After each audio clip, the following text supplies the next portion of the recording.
Yeah, I mean, I think I'm really fortunate to have a lot of cheerleaders on my side, and coming from a big family, I think a lot of people have that. But what really does well for me is when people tell me I can't do something that I think is going to be successful. And I've shared this story many times. I don't know if my brother ever listens to the podcast, but he told me it was the stupidest idea he's ever heard of, and it would never work. And boy, when you take that criticism and you turn it into fuel of a way of, I'm going to use this to prove you wrong. Because if you're looking for someone to tell you that, hey, like, running a race is going to be hard, or raising four girls is going to be hard, whatever it may be, like, you're right. Like, you're going to find it. But when you change your mindset of like, it's going to be hard and I'm going to overcome it.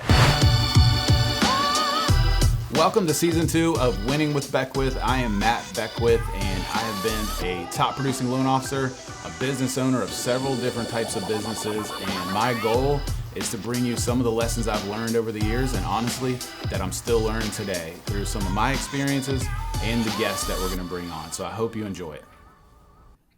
All right, welcome everybody to this episode of Winning with Beckwith. I'm so excited to have our guest this week to talk about some business leadership, entrepreneurship, if that's a word, I'm going to go with it, and business scaling. And so today we have Daniel Felt, founder and CEO of Kura Home, based out of Plymouth, Minnesota, right? That's correct. All right. I did want to throw out there too that Daniel is a graduate of Bethel University. I'm just looking at my notes over here. And you started Kura Home in 2011? 2016. I graduated in about 2012 there. Oh, sorry. So Kura Home didn't start in 2011. No, I wish. I'd be a lot farther along financially. I'm excited what's going to be happening in the next few years here. That's awesome. So 2016, you started Kura Home. And so welcome to the show. I mean, honestly, I appreciate you coming on here. We have had several guests in all different lines of work. And I can honestly say this is the first time I've had anybody in your line of work. So I'm excited to have you on here and talk about the business that you founded, talk about that journey so far. And then what I found interesting when I first connected with you, we had a lot of similarities in the way we approach business, the way we've grown our businesses. So I'm excited to kind of jump into that today. But before we do that, before we really talk about the business nuts and bolts, tell me a little bit about your family. Like, who are you? Are you married? Do you have kids? Let's jump into that. Yeah, thanks, Matt. I'm a huge family guy. I grew up in a family. I was one of 6, so my immediate family is like 24 people today. I'm very fortunate to be married to my awesome wife, Angie. We have 2 kids. My son is almost 3, and my daughter is almost 9 months here. So we're in the thick of it. We're having a great time and starting to spend money on things I never thought I would, like play sets and little electric trucks to drive around the yard and things like that. So I'm a very family focused person. I really enjoy a lot of things, spending time with my family. But one of my ground rules is that I don't miss dinner with my family. Obviously, like, sometimes you have a evening meeting for some reason, but you'll never find me just working late into the day. And that one golden rule has served me very well over the years. Yeah, and that was one of the things I was mentioning earlier that we really had a lot of similarities on is the work-life balance. And so, we're going to definitely get into that. And, you said you had one boy, one girl? Correct, yep. So does that mean you're done? Because, No, I don't think we're done. When my wife and I met, I always told her I thought 2 to 3 would be awesome, and she said 3 to 4 would be awesome. And so I think 3 is going to be a for sure, God willing. And who knows? We're kind of seeing how it goes, and we're doing one at a time here. But I have 2 of my older siblings have 4 kids each, and they both expressed that 2 is like universally accepted. 3 is like, oh, you have a big family. But then 4, you're kind of like a spectacle. Like, they kind of watch you get out of your vehicle. And coming from a family of 6 kids, so there was 8 of us. Like, we looked like clowns getting out of our little minivan back in the day. Minivans were smaller then. And they only had one door on the one side. And man, we really crammed in there. But it worked. We got from A to B, and but we were late everywhere. And I'm a very punctual person, so we were late all over the place. So we're doing it, but I think for sure we're gonna have more kids. Yeah, so I have 4 daughters, and so that's kind of why I asked, because you're right. The world that we live in today is not built for a family of 6. Correct. Right? The hotels aren't meant for that. You have to get multiple rooms, and you have to figure out that scenario. And I wouldn't change it for the world, but we had 4 girls. The goal was we kept trying for the boy. Yep. And that's so a lot of my friends that had one boy and one girl, they kind of stopped there. Like, all right, I Yeah. got one of each, and we're gonna go with it. But I love my daughters, but we were definitely looking for the boy. So you got that one out of Yeah. the way early. Yeah, we didn't know we didn't find out the sex until they were born. And so I was very excited when our first born was a boy. And I don't know why it is. I don't know why men want to have a boy so bad.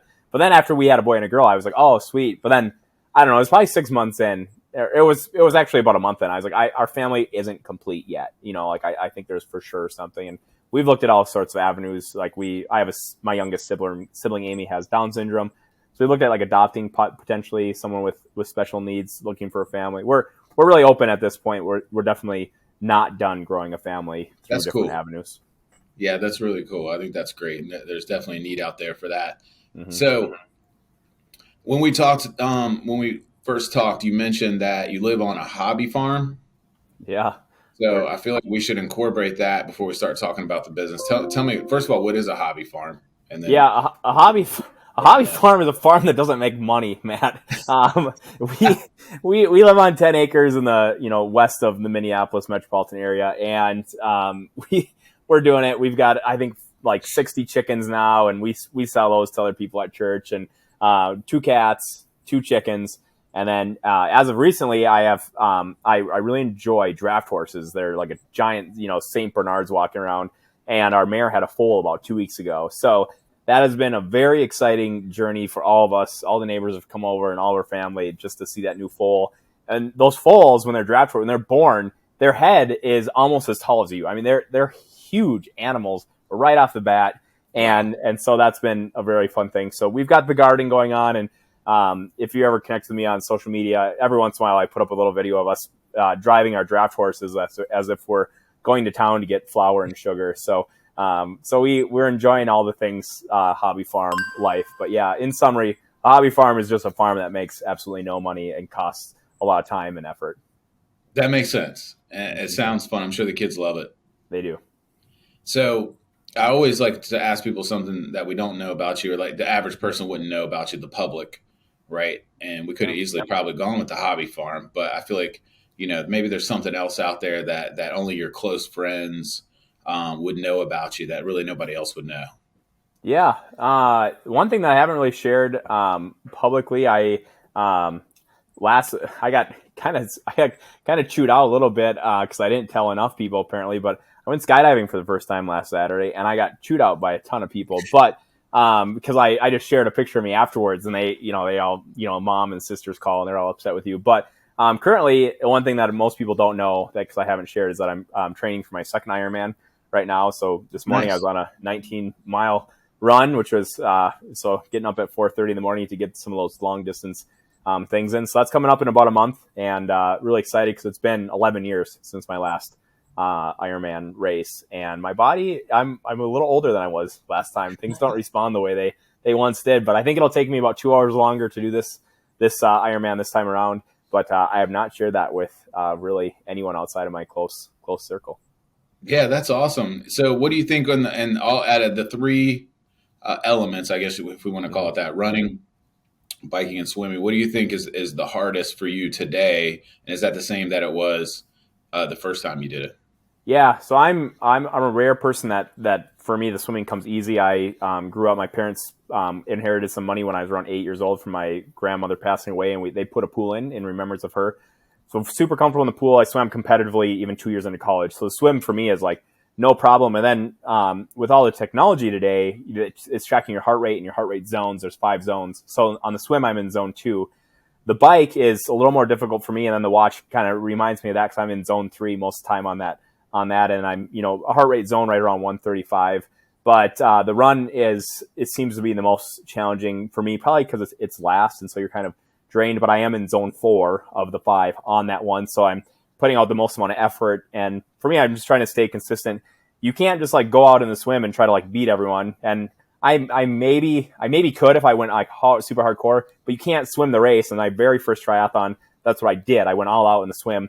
And you've got these guys that are just flying by you on the bike. Like 3 minutes later, I'm like, okay, that's pointless. So I try to come in the, maybe, I don't know, the 10th percentile. I'm not trying to win in the swim. And then the bike, I'm hopefully maintaining. But yeah, that run, when I've lost a few positions, it's because of the run. These guys have faster run splits than me, and we've had like a similar swim and a similar bike. So, and the run, I don't know why, just every time my body, it's just like, it's mad at me. It's like, hey, we didn't like, I went on I don't know, last week was like a 17-mile run, and, I'm throwing up at mile 11, but as soon as I puke, I'm feeling better. So the mind and the body, it's really interesting. And sometimes I think I'm mentally pushing my body farther than, but I feel like, I think the human body is really an incredible thing, and you can push it beyond limits that it starts telling you it's uncomfortable way before it needs to quit, in my opinion.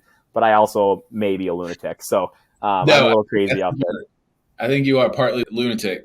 Yeah.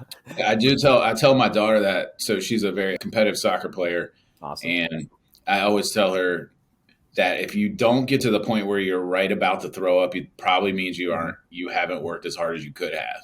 Yeah. And what you're saying is, like, even if you throw up, you still haven't worked as hard as you could have. So, well, I mean, so what I have to do mentally is, on these long runs, I've got to go, like this morning, I went 8.5 miles or what? Yeah, 8.5 miles.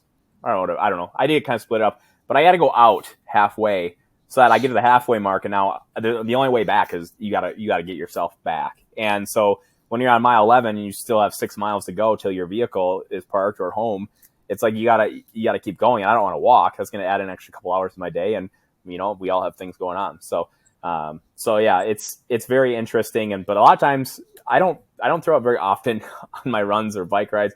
But when I do, it's amazing how quickly I feel really great. I really comes around and I feel good. That's good.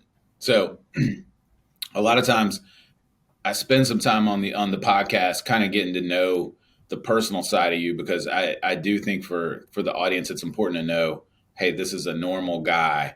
But you kind of ruined that when you said you're running an Ironman. I'm just kidding.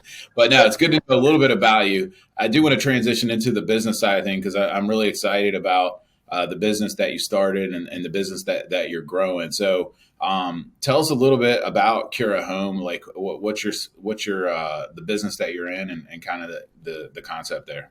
Yeah, our main focus is to essentially attract mostly residential clients, and we set them up on a routine maintenance subscription for their home. So today we have about 800 clients that we visit every 3 months. We're taking care of up to 34 different routine services from their home, from cleaning your AC and dry vents to delivering softener salt, changing all the filters in your utility room, cleaning the dishwasher filter, changing smoke alarm batteries.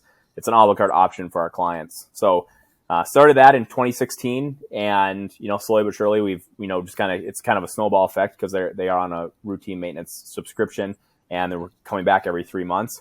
We had a lot of demand pop up when we were offering dryer vent cleaning. A lot of people were asking us to do air duct cleaning as well. And in the beginning, I became a certified home inspector to start the company, so I knew what was going on. Because we have clients when it comes to maintenance, a very simplistic like townhome, for example. Yeah. And we have some clients that are in $12 million estates. So how do you qualify yourself to know how to maintain it? And I thought that was the best way, and it was very informational. But when we bought a machine that was used by a lot of very reputable air duct cleaning companies, and I started using it, it was, in my opinion, not doing the job that I wanted it to do. So we ended up doing a bunch of research, and I ordered equipment. I piecemealed it together from 11 different manufacturers. And so now today, the way we clean air ducts is to get a van set up, we've got to order it from quite a few different people. But we're really happy with the way that we do it. It's pretty simple to train a technician how to use the equipment. The customer can see the process. It's easy to explain, and that works a lot better for us. So at times, air duct cleaning, especially in 2020, grew to be about 70% of our business, and which is I didn't want, but at the same time, when the phone's ringing, you answer it, right? So, but today in 2023 here, we're about 55% of our business is the subscription model, routine maintenance services, and about 45% is one-time services, such as air duct cleaning, dryer vent cleaning, and AC unit cleaning. Okay. So, tell me, what is your ideal client? Yeah, the people that we show up to every day for air duct cleaning, it's whatever your average person is in that market. Minnesota, it's a 2,000 square foot home, and it's all over the board. Not a lot of senior citizens, but for the routine maintenance, it's a very specific person. Usually we're showing up. We're usually working with women. They're between the ages of about 28 and late 40s, early 50s. a lot of times there's a dog running around the backyard, a couple of kids running around, they're busy, and their husband is very, very busy. That's very stereotypical. Right. But we work with a lot of people, middle aged. They're very busy, dual income, and or a stay at home parent, and they've got a lot going on. Our average client currently lives in a $1.1 million house for the routine maintenance in the Minneapolis metropolitan area. Okay. Yeah, that's interesting. So when you originally thought about starting the company or this type of this business, I know you talked about the air duct cleaning, but I'm more referring to kind of the subscription service. Like what problem were you thinking you would solve when you started the company? Yeah, the first part was almost selfish because I was helping actually my brother. He runs a very successful window cleaning and holiday light business. I mean, the guy installs like 4,000 houses a year for lights alone. He's got like 125 employees, beyond successful.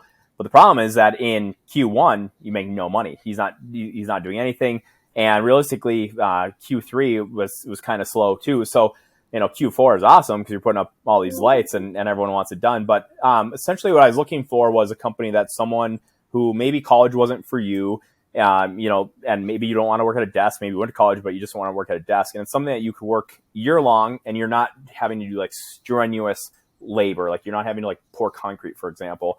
And by getting the every 3 months, it doesn't matter when a client signs on today because we're going to come back in 3 months. So we're very consistent. So I was looking for a company that financially was going to be very stable. And with that, we could provide very stable employment to employees that, hey, I'm just looking for something that like I know I'm not going to be laid off at the first snowfall or whatever it may be. So several reasons. A lot of it came around just looking for consistency in the home service industry.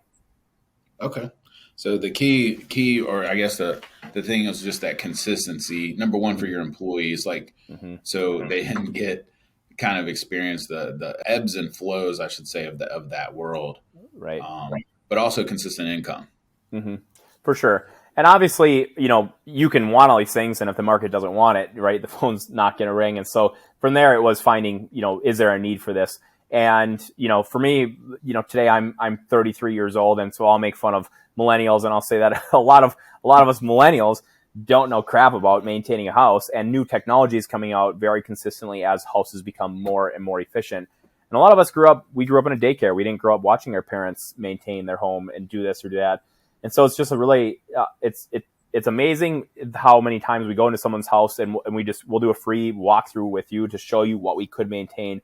And there's so many items that people, they just straight up, they're like, I had no idea that even existed. So now you're, having a service call for $150, $200, $300 to fix this. And the plumber or the HVAC person is saying, well, hey, you should have been changing this or, cleaning that. And they're like, yeah, I had no idea. So we're just essentially taking care of all those items. And there's a lot of people that they don't know what they're supposed to know about maintaining their home. Listen, it sounds great. I can tell you from somebody that does zero work at the house. Yeah. Right. Yeah. That sounds great. And I'm like, where do I sign up? And I haven't, the funny thing is I haven't really, and I live in Hampton Roads, Virginia. I'm not aware of a service similar to that. And I know there's a lot of people like myself that barely change light bulbs, and that definitely is appealing. So I think it's a great business idea. So one of the things that when I was growing my business, I had a lot of people like around me when I would set these goals, and I would say things like, hey, I'm going to close X amount of dollars in loan volume, right? In my world, I would get a lot of, that's not possible, or nobody's ever done that, or the market just doesn't have enough business to support that kind of goal, right? And I was curious, when you were kind of throwing your idea out before you started the business to like your family and friends, did you run into any of that kind of reaction? And if you did, how'd you overcome that? Yeah, I mean, I think I'm really fortunate to have a lot of cheerleaders on my side, and coming from a big family, I think a lot of people have that. But what really does well for me is when people tell me I can't do something that I think is going to be successful. And I've shared this story many times. I don't know if my brother ever listens to podcasts, but he told me it was the stupidest idea he's ever heard of, and it would never work. And boy, when you take that criticism and you turn it into fuel of a way of, I'm going to use this to prove you wrong. Because if you're looking for someone to tell you that, hey, like, running a race is going to be hard, or raising a, 4 girls is going to be hard, whatever it may be, like, you're right. Like, you're going to find it. But when you change your mindset of like, it's going to be hard and I'm going to overcome it, and I'm going to actually prove to you that this is easier than you think it's going to be, and I'm going to come out on top. And you keep on using that fuel and the motivation, and you start becoming a bigger person where you can handle bigger problems, and these little things throughout the day to day, they just get easier. So for me, it's using, like, take the haters and just kill them with kindness of being like, hey, I know you said this is going to be hard, but look, I did it. And then like, oh, well, hiring your first employee is going to be hard, or your 10th employee, or whatever it is. And it's like, yeah, you're right, it's going to be hard, but I'm going to do it. Like, if someone else could do it, I'm going to at least give it a shot. And we have tried things and failed. Like, for sure that happens. But being a big enough person to admit that you failed and change the path of your company for the success of you, your family, and all your employees, it's really important. So be humble enough to eat that pie and use the fuel from your haters. I think it's very important. Yeah, there were so many good quotes in there. I know Loren will go back and he'll probably pull out quite a bit of good stuff to to pull out of that last comment. So you said so many good things, like being humble, right? But also, I think one thing that really stuck out to me is, like, your brother said that, right? And you could have easily been like, you know what, you're right, it is a bad idea and it's never going to work. But instead of that, you flip the script and you use that as fuel and motivation to get you going. And I'm not saying that that's the only reason that you wanted to prove him wrong, but I think when you believe in an idea, right, you have to push to accomplish that goal, whether it's starting a business or hitting a goal, a sales goal at the company that you work for. And I think that's one thing that we can take the haters, as you called them, and take that and use that as fuel, right? But also recognizing that you may fail, right? And you just reframed everything that you reframed it and said, hey, it is going to be tough. You acknowledged that it is going to be tough, but you didn't give up. And I think that's the key. So acknowledging, hey, this is going to be a challenge. I'm going to have to put forth the effort, have good processes, have good procedures in place and goals. You can't just set a goal and say, all right, I'm going to hit it. Like, it takes a little bit more than a positive mindset, but the positive mindset is what I wanted to hone in. You have to start there. If you start with a negative mindset, you're already going to start off on the wrong foot. Most definitely. A lot of good stuff there. So your company today, I know we've talked a little bit about it. So tell me the markets that you're in currently, and just kind of quick overview there as far as markets. Yeah, right now we service the entire Minneapolis metropolitan area. We had expanded a little bit to corporate-owned locations in a couple other markets. Ultimately, we couldn't keep our quality up, and like I said, be humble enough. Financially, they were fine, but the juice wasn't worth the squeeze. And you look at your, how do you want to be spending your day-to-day life? And it's not, trying to convince the technician to do a better job 1,200 miles away or whatever it may be. So we actually pulled all of those markets, and we switched over to a franchise/license model. And that's worked really well for us because we sold the license in the Seattle market. And so there's a gentleman there. He's working. It's not called Kura Home. He's working underneath his current business, which is Maintain Home Services. But if you hired him, if you moved from Minneapolis and then you moved to Seattle, you would be like, I don't even know the difference between your companies, except for he has a different logo and a different color scheme. And then we just sold our second license down in Orlando as well. And that gentleman just went down there last week, and he's starting to do that. So our main expansion plan, besides our growing organically in our current market, which is, I'm very fortunate to have an incredible team growing that. We're now putting a really large effort into expanding across the nation. There's I forget the exact number. I think it's about 195 metropolitan areas with over 1 million people in them in the U.S. And this service would be more than well served in each one of those markets. Yeah. So I think that's great. So you switched essentially from a corporate-owned model to selling the franchise licenses, which, by the way, are available nationwide for anybody that's listening that's interested. But tell me about kind of your thought process there. I know you just mentioned that you were having essentially management. It's hard to manage kind of geographically, and just kind of touch on that. Yeah, it was very challenging for us, and maybe that's a me problem. I'm not sure. I don't micromanage people, and we tried quite a few different things. At one point, we had over 52 people employed at our company between our locations, and it just wasn't working out. And I think I could have spent time and, flown down to these different locations and spent, several days there or whatever, training these guys in. But ultimately, I don't, it's, for me, it's not so much about the money. It's kind of about the game. It's like a really fun game of Monopoly for me. And, like, hey, can we grow this? Can you conquer, this next challenge and things like that? So with that, we decided to switch to a franchise model. And from that, when we were doing the franchise, what we were realizing is all these people that were inquiring, because if you've ever tried to sell a franchise, I say kudos to you, because it's about a 0.5 to 1% close rate. So we talked to a lot of people that were looking at buying franchises, and a lot of them were already entrepreneurs, and they're already in the home service industry. They were just looking for a way to add reoccurring revenue to their business. And the largest roadblock that we ran into is because of the rules and regulations with franchising. You have to use our logo and our name, and we're not Subway, like we're not McDonald's, right? And so they're like, well, what use is that? So it's like, how do we switch or whatever? And so with that, then we're like, well, we'll go one step farther. Even though it's basically the exact same thing, a license, you just don't have to call it Kura Home. You can call it Matt's Home Maintenance if you want. And we'll still teach you everything as if you were a franchisee. We'll teach you how to market. We'll teach you how to do all these things. We'll literally give you the roadmap, and we'll tell you a whole bunch of things about all the mistakes we've made and how you avoid them. And that, when we switched that, it was pretty much instant. We started selling the licenses.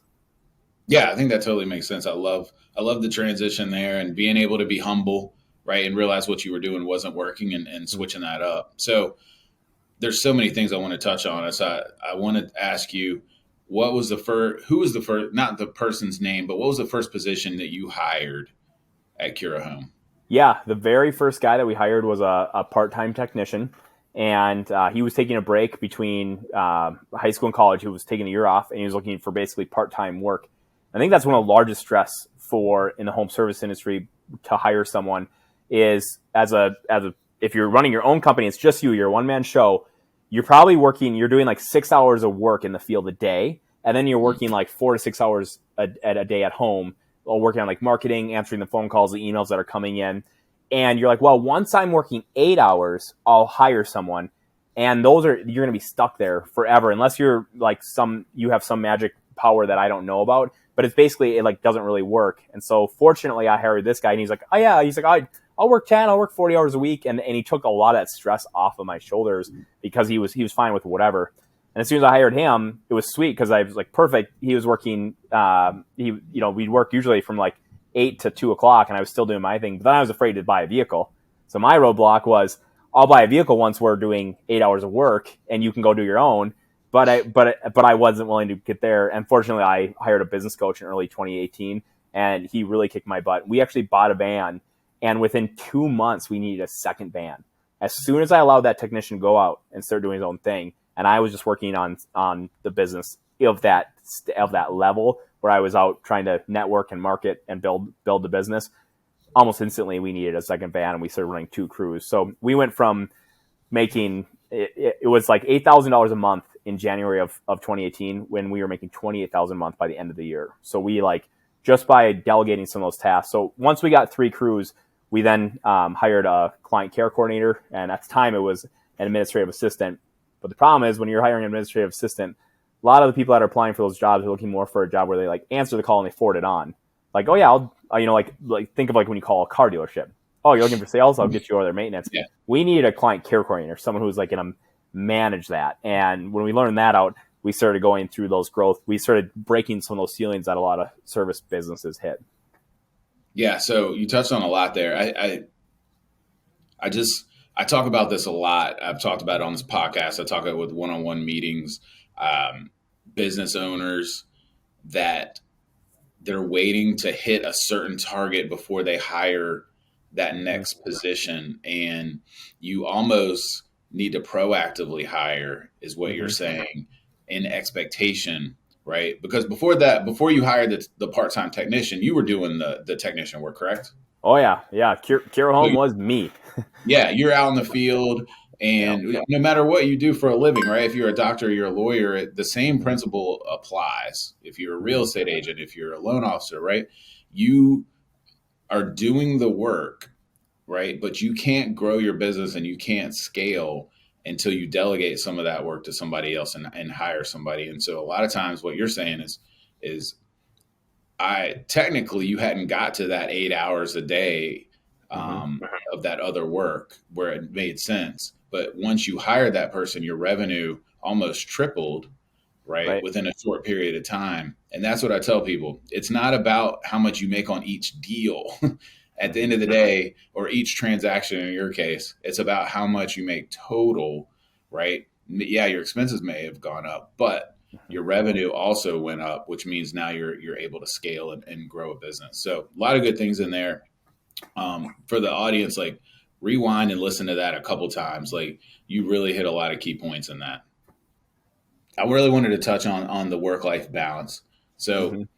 when we talked originally, you had mentioned that, and you mentioned at the beginning of the podcast. So I know for me personally, I kind of had to have like this literal come to Jesus moment where I was about to be divorced, Mm-hmm. and I realized that I had got my priorities all out of whack. I'm curious if you had that kind of moment, or it's just kind of the way you were brought up.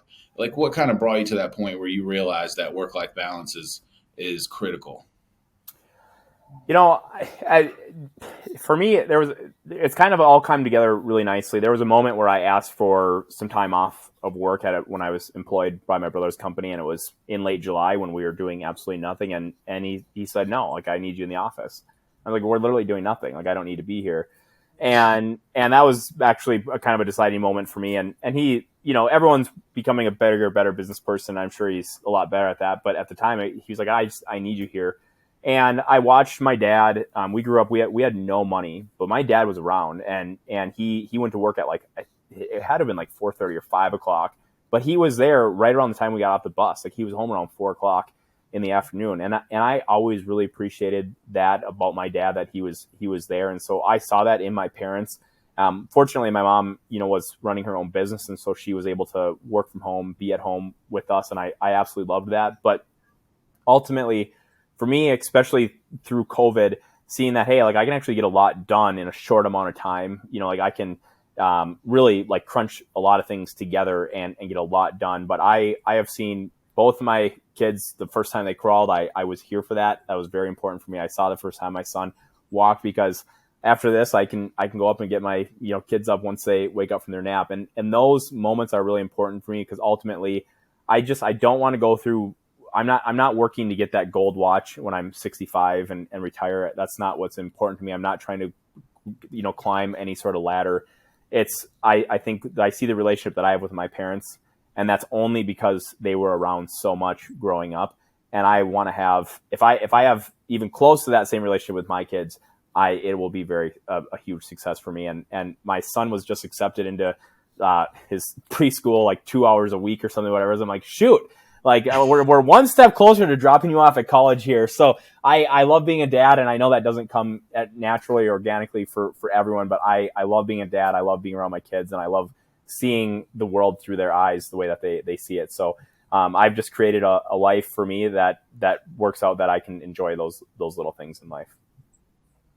Yeah, I think you hit a lot of good points there, and I think life can go by pretty quickly. And I think it's great. So do you think your parents will listen to this? Because you just gave them a huge shout out. So I will definitely send it to them. They are proud already, but I'll give them a huge shout out. They'll probably then share it with all their friends too.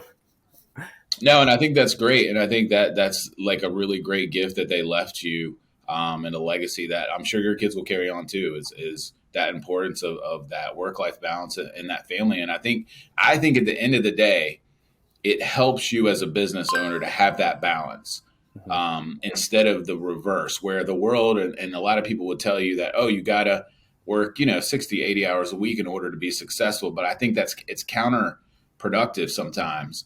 And to be able to have that balance, I think is key, because if you're always stressed and you're always, anxiety ridden from your job, you're not going to be as productive when you are working. And you said it a lot. You basically said that you're like, I can do a lot in a short period of time, but that's partly because you're refreshed, Mm-hmm. you're feeling good, you've had that balance, you're getting good sleep.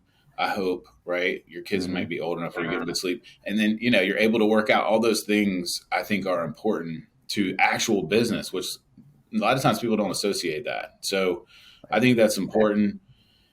You mentioned earlier you had a business coach, and I know I've had a coach for, I don't know, maybe 7 or 8 years now, and it was a game changer for me. So just real quick, you want to comment on that?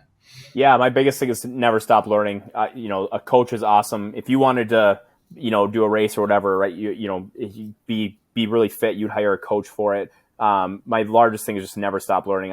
I decided to jump on I'll call it the bandwagon of 52 audiobooks last year. Was really, really great. So if you're driving down the road and you're not listening to a great podcast like this one or some sort of educational thing where you're getting better, I hate to tell you, you're wasting your time. You should think of that as Windshield University. And it's actually pretty easy to hammer in 52 books in a year or a book a week. And you can actually cheat time and each week increase the speed. I got to the point where I was listening to books at 1.7 times the speed and still retaining all that information. So cheat time, start listening to audiobooks, podcasts, speed them up. Sometimes our laughs will sound really stupid at sped up speeds, but that's part of. And just don't stop learning. You never want to be the smartest person in the room. If you are, you got to find a better room. Obviously you want to be helping and mentoring younger or people at different stages in business, but you should always be striving to become a bigger, better person. Perfect. I think that's a great way to end. So I'm just going to throw out there too, anybody listening that this type of business piqued your interest. I know Daniel would love to talk to you about the licenses and the franchise. And I'll say this, that's not why Daniel came on the podcast. So I thank you for coming on. But Daniel's goal was to just share some of the knowledge of the stuff he's learned. And honestly, he's a very humble guy. He'll tell you he's still learning, just like I am every day in his business and other businesses. But thank you so much for coming on, Daniel. And thank you, everybody, for listening. And we'll see you guys on the next episode. Thanks, everyone, for tuning in to this episode. We have many more episodes like this that I hope you guys will find just as valuable. In the meantime, go ahead and share this with all your friends. Like, comment, subscribe to our channels. We certainly appreciate it. And I'll see you guys on the next episode.